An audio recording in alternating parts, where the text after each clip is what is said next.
Could you see tariff money being used to support the farmers who obviously are being hit hard by, I think, China retaliated against some of the tariffs recently? Maybe they had slowed buying soybeans last year, but certainly they went to zero in May based on the tariffs.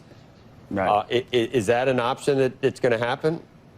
Right. The president has already said that he thinks that the tariff money is going to be useful for helping us find the funds that we need to help farmers. We've had numerous meetings over the last week or two about exactly what we're going to do to help the farmers, but we're taking big measures, and those big measures are going to be public really, really soon.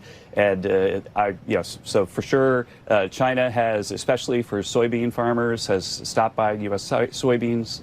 Right now, the silos are full, and there are soybeans sitting on the ground with tarps over them.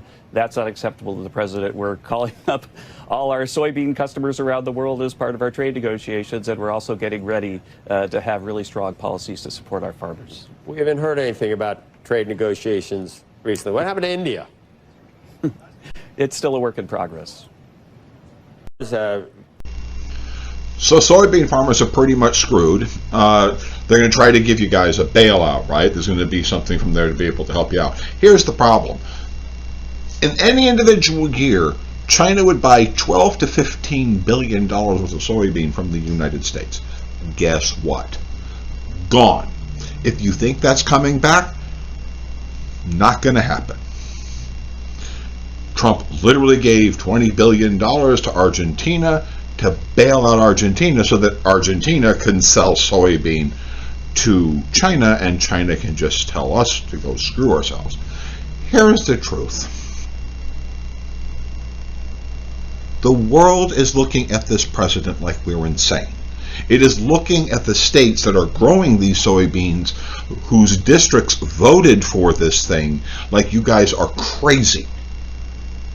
And it's not just Democrats that are saying you're crazy. It's the people who are like from Canada.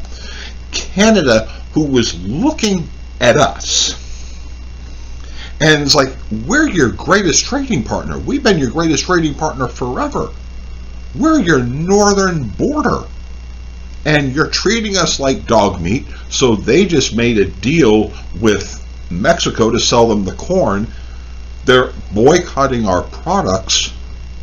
Kentucky bourbon is going to hell. And you know why? Because of what this president does. He treats your customers like dog meat.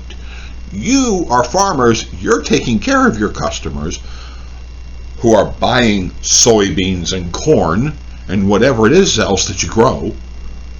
But what's getting in the way? Donald Trump. Why is it that you support this man for anything is beyond me? Yeah, he needs to bail you out. But you know what? What is he going to do?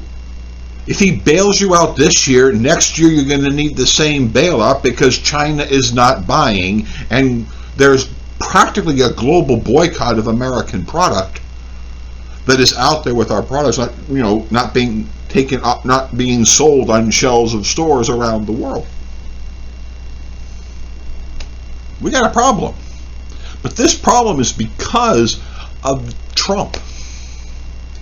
So not only is your product not being sold, but the primary workforce that you rely on, migrant workers, are not there. And the people who are supposed to be replacing these workers are not being replaced fast enough.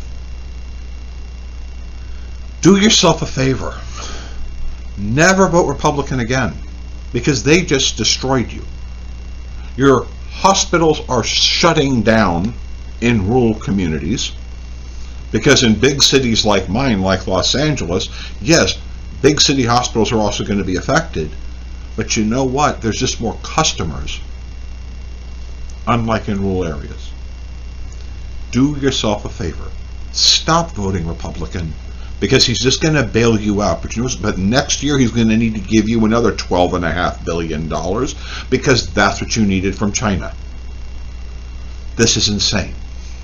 That $12.5 billion should have been used to keep things like rural hospitals open by basically maintaining Medicaid, Medicare, and Obamacare, which right now is about to shut your hospitals down while your farm goes into welfare mode And there you go. Please stop voting for these men. This section here traditionally would have been filled with U.S. corn. Customers love it because it's a great product. What started as a big display has been shrunk. In response to U.S. tariffs and President Trump's threats to annex Canada, 71% of Canadian consumers say they intend to buy fewer American products this year. That's having an impact. The U.S. economy could lose up to 0.3% of its GDP, or about $90 billion in 2025, due to the boycott of American goods and the decline in foreign tourism. Giancarlo Tremarchi is the owner of Vince's Market, a Canadian grocery store chain with 4 locations. He's seen the backlash firsthand.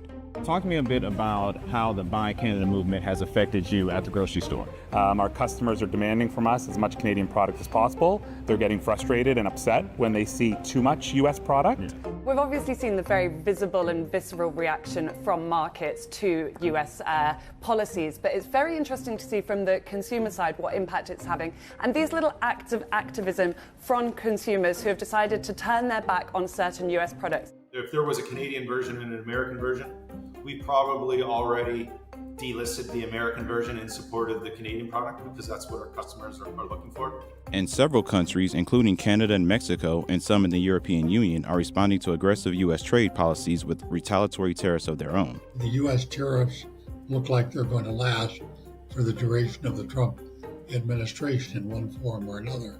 That's going to keep other countries kind of in a negative mood towards U.S. goods and services.